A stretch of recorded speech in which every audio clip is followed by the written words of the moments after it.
Welcome दोस्तों, आज हम लोग बिहार बोर्ड के 10वीं क्लास के संस्कृत के 8 नंबर पाठ कर्मवीर कथा को पढ़ेंगे। कर्मवीर कथा का अर्थ होता है कर्मवीर की कहानी।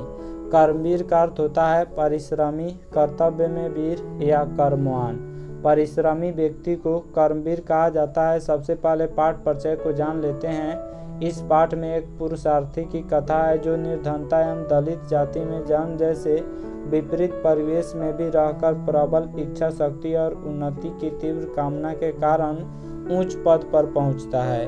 यह कथा किशोरों में आत्मविश्वास और आत्मसम्मान उत्पन्न करती है, विजय के रथ को प्रशस्त करती है। ऐसे कर्मवीर हमारे आदर्श हैं। इस पाठ में हम लोग एक दलित और निर्धन बालक के बारे में पढ़ेंगे जो अपने इच्छा शक्ति और उन्नति की तीव्र कामना के कारण उच्च पद पर पहुंचता है, कलेक्टर बनता है, यूपीएससी का एग्ज़ाम निकालता है और फिर कलेक्टर के पद पर पहुंचता है। चलिए शुरू करते हैं पाठ को। पाठे अस्मिन् समाजे दलितस्य ग्रामवासिनः पुरुषस्य कथा वर्तते। कर्मवीरः असौ निजुत्साहेन विद्यां प्राप्य महत्पदं लभते, समाजे च सर्वत्र सत्कृतो भवति। कथाया मूल्यं वर्तते यत् निराशो न स्यात्, उत्साहेन सर्वं कर्तुं प्रभवेत्। इसका हिंदी अर्थ है, इस पाठ में समाज में दलित ग्रामवासी पुरुष की कहानी है। जो एससी कैटेगरी के अंदर आते हैं उनको दलित कहा जाता है। तो इस पाठ में समाज में दलित ग्रामवासी पुरुष की कहानी है। कर्मवीर लोग अर्थात परिश्रमी लोग अपने उत्साह से विद्या को पाकर बहुत बड़ा पद को प्राप्त करते हैं। समाज में सब जगह उनका सत्कार होता है, सब जगह उन्हें रिस्पेक्ट मिलता है। कथा का वास्तविकता है कि मनुष्य को निराश नहीं होना चाहिए, उत्साह से सभी कामों में लगना चाहिए। इस कथा का मूल उद्देश्य है कि हमें निराश नहीं होना चाहिए, उत्साह से ही सभी काम होता है। इसलिए किसी भी कार्य को उत्साह से करना चाहिए।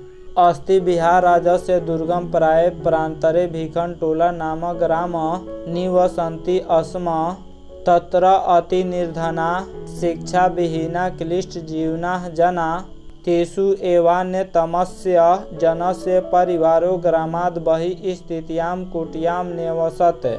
कुटी तु जीर्ण प्रायत्वात् परिवारजनान् आत्ममात्राद् रक्षति न वृष्टे। इसका हिंदी अर्थ है, बिहार राज्य के दुर्गम क्षेत्र में भीखन टोला नामक एक गांव है। वहां बहुत गरीब, शिक्षा विहीन, कठिनाई से जीवन जीने वाले लोग निवास करते थे। उन सबों में एक व्यक्ति का परिवार गांव से बाहर स्थित कुटिया में निवास करता था। झोपड़ी टूटी जैसी थी जो परिवार वालों को केवल धूप से बचाती थी, वर्षा से नहीं। बिहार के दुर्गम क्षेत्र यानी कठिनाई भरा क्षेत्र में भीखन टोला नाम एक गांव था। वहां बहुत गरीब लोग रहते थे, शिक्षा की कमी थी, कठिनाई से वे लोग जीवन निवास करते थे। उन सबों में एक व्यक्ति का परिवार गांव से बाहर स्थित कुटिया का अर्थ झोपड़ी होता है, झोपड़ी में निवास करता था। झोपड़ी टूटी थी, उससे केवल धूप से रक्षा होती थी, वर्षा से रक्षा नहीं होती थी। परिवारे स्वयं गृह स्वामी तस्य भार्या तयोरेकः कन्यसी दुहिता चेतयासन, तस्माद् ग्रामात् क्रोशमात्र दूरं प्राथमिको विद्यालय प्रशासनेन संस्थापितः। तत्रैको नवीन दृष्टि संपन्न सामाजिक सामरस्य रसिक शिक्षक समागतः भीखन टोलां द्रष्टुमागतः। स कदाचित् खेलन्तरं दलित बालकं विलोक्य तस्य आपात रमणीयेन स्वभावेन विभूत। इसका हिंदी अर्थ है, परिवार में स्वयं घर का मालिक, उसकी पत्नी, उसका पुत्र और छोटी बेटी थी। उस गांव से मात्र 1 कोस दूरी पर प्राथमिक विद्यालय सरकार द्वारा स्थापित की गई। वहां एक नवीन विचार वाले सामाजिक समरसता के पक्षधर शिक्षक भीखन टोला देखने आए। उस शिक्षक ने खेल में मग्न एक प्रतिभा संपन्न दलित बालक को देखकर प्रभावित हो गए। भीखन टोला जो गांव था, वहां से 1 कोस की दूरी पर एक प्राथमिक विद्यालय सरकार के द्वारा स्थापित की गई। वहां पे शिक्षक जब आए तो उन्होंने भीखन टोला देखने आए और वहां पे एक दलित बालक को देखकर वह प्रभावित हो गए। उसके अंदर एक प्रतिभा थी। उस प्रतिभावान दलित बालक को देखकर वह शिक्षक प्रभावित हो गए। शिक्षकम बालकमेनं स्वविद्यालये मानीय स्वयं शिक्षितुमारभत। बालको अपि तस्य शिक्षण शैल्या कृष्ट शिक्षा कर्म जीवनस्य परमा गतिरिति मन्यमानो निरन्तरम् अध्यवसायेन विद्याधिगमाय निरतो अभवत्। क्रमशः उच्च विद्यालयं गतस्तस्य एव शिक्षकस्य अध्यापनेन स्व अध्यवसायेन च प्राथम्यं प्राप। इसका हिंदी अर्थ है, शिक्षक ने उस बालक को विद्यालय में लाकर पढ़ाना शुरू कर दिए। शिक्षक जब भीखन टोला घूमने गए तो वहाँ पे एक प्रतिभा संपन्न दलित बालक को देखा और उससे वह प्रभावित हो गए और उस बालक को विद्यालय में लाकर पढ़ाना शुरू कर दिए। बालक भी उनकी पढ़ाई से प्रसन्न होकर शिक्षा को जीवन का असली धन मानकर परिश्रम पूर्वक अध्ययन करने लगा। इस प्रकार उच्च विद्यालय में जाने पर शिक्षक के सहयोग तथा अपने परिश्रम के बल पर परीक्षा में प्रथम स्थान प्राप्त किया। उच्च विद्यालय अर्थात हाई स्कूल में गया तो शिक्षक के सहयोग और अपने परिश्रम के बल पर परीक्षा में प्रथम स्थान प्राप्त किया। छात्राणाम अध्ययनम तपः इति भूयो भूय स्वविद्या गुरुनोपदिष्टो असौ बालकः। पितरोरर्थाभावे अपि छात्रवृत्त्या कनियः छात्राणां शिक्षणलब्धेन धनेन च नगरगते महाविद्यालये प्रवेशमलभत। तत्रापि गुरूणां प्रिय संसतं पुस्तकालये स्ववर्गे सदा वहित चेतसा अकृत कालक्षेप स्वाध्याय निरतो अभूत। इसका हिंदी अर्थ है, पढ़ाई या शिक्षा की प्राप्ति तपस्या है। भीखन टोला का जो दलित बालक था जिसका नाम राम प्रवेश राम था, उसने पढ़ाई या शिक्षा की प्राप्ति को तपस्या मान लिया। अपने गुरु से बार बार उपदेश प्राप्त करने के फलस्वरूप पिता की निर्धनता अर्थात पिता की गरीबी के बावजूद छात्रवृत्ति के सहारे माध्यमिक परीक्षा के बाद नगर के महाविद्यालय में नामांकन कराया। महाविद्यालय का अर्थ कॉलेज होता है। राम प्रवेश राम ने कॉलेज में अपना नामांकन कराया, वहाँ भी शिक्षकों का प्रिय हो गया। हमेशा पुस्तकालय तथा अपने वर्ग में सावधानी पूर्वक मन से बिना समय नष्ट किए हुए पढ़ाई में लग गया। महाविद्यालयस्य पुस्तकागारे बहूनां विषयाणां पुस्तकानि आत्मसादसौ कृतवान्।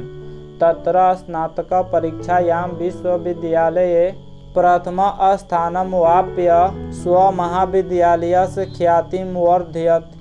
सर्वत्र राम प्रवेश राम इति शब्दः श्रूयते अस्मन् नगरे विश्वविद्यालय परिसरे च न जानतां पितरवस्य विद्याजन्यां प्रतिष्ठाम्।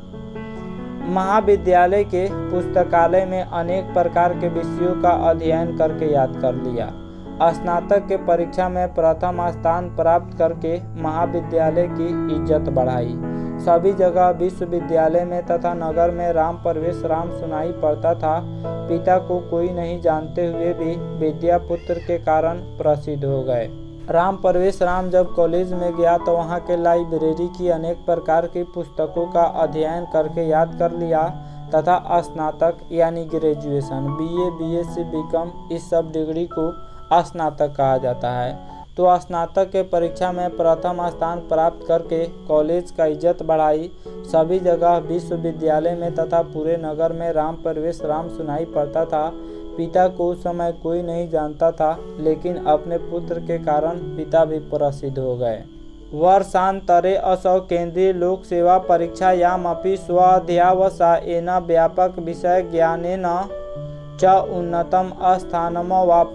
साक्षात्कारे च समिति सदस्यास्तस्य व्यापकेन ज्ञानेन तत्रापि तादृशे परिवार परिवेशे कृतेन श्रमेणाभ्यासेन च परम प्रीताः अभूवन्। इसका हिंदी अर्थ है, वर्ष के अंत में इन्होंने केंद्रीय लोक सेवा की परीक्षा में अपने परिश्रम और व्यापक ज्ञान के कारण श्रेष्ठ स्थान प्राप्त किया। साक्षात्कार में समिति के सदस्यों को उनके ज्ञान, आर्थिक स्थिति और कठोर परिश्रम से सभी अति प्रसन्न हुए। राम प्रवेश राम जब हाई स्कूल में था तो उसने जो है प्रथम स्थान प्राप्त किया। 10वीं के परीक्षा में प्रथम स्थान प्राप्त किया। फिर वहां से कॉलेज गए, वहां भी प्रथम स्थान प्राप्त किए और फिर स्नातक की परीक्षा में भी प्रथम स्थान प्राप्त किए तथा महाविद्यालय का नाम ऊंचा किए। उसके बाद उन्होंने केंद्रीय लोक सेवा आयोग की परीक्षा में यानी यूपीएससी की परीक्षा में अपने परिश्रम और व्यापक ज्ञान के कारण श्रेष्ठ स्थान प्राप्त किया। केंद्रीय लोक सेवा आयोग की परीक्षा जब पास किया जाता है तो इसमें कलेक्टर बना जाता है, जैसे डीएम, एसपी और बहुत सारे पद आते हैं, यानी कोई ना कोई ऑफिसर ही बना जाता है। तो साक्षात्कार यानी इंटरव्यू में जो समिति के सदस्य थे वह राम परवेश राम के ज्ञान, आर्थिक स्थिति और कठोर परिश्रम से बहुत खुश हुए, बहुत प्रसन्न हुए। अद्य राम परवेश रामस्य प्रतिष्ठा स्वप्रान्ते केन्द्र प्रशासने च प्रभुता वर्तते। तस्य प्रशासन क्षमतां संकटकाले च निर्णयस्य सामर्थ्यं सर्वेषाम् आवर्जके वर्तते। न्यूनमसौ कर्मवीरो व्यतीत्य बाधा प्रशासन केंद्रे लोकप्रिय संजातः। सत्यमुक्तम उद्योगिनम पुरुषसिंहमुपैति लक्ष्मी ही। इसका हिंदी अर्थ है, आज राम परवेश राम की प्रतिष्ठा अपने राज्य में और केंद्र सरकार में बहुत है। उनका प्रशासनिक क्षमता और संकट काल में निर्णय की क्षमता सबों के लिए आकर्षक है। अवश्य यह कर्मवीर बाधाओं को पार कर प्रशासन क्षेत्र में लोकप्रिय हो गया है। सत्य कहा गया है, परिश्रमी व्यक्ति को ही लक्ष्मी की प्राप्ति होती है। तो हम लोगों ने इस पाठ में राम परवेश राम के बारे में पढ़ा, जिन्होंने अपने परिश्रम के बल पर एक उच्च पद प्राप्त किया। आशा करता हूँ यह वीडियो आप सब किसी को काफ़ी पसंद आया होगा। हमारे चैनल को सब्सक्राइब करें, इस वीडियो को लाइक करें तथा अधिक से अधिक शेयर करें। Thanks for watching my video.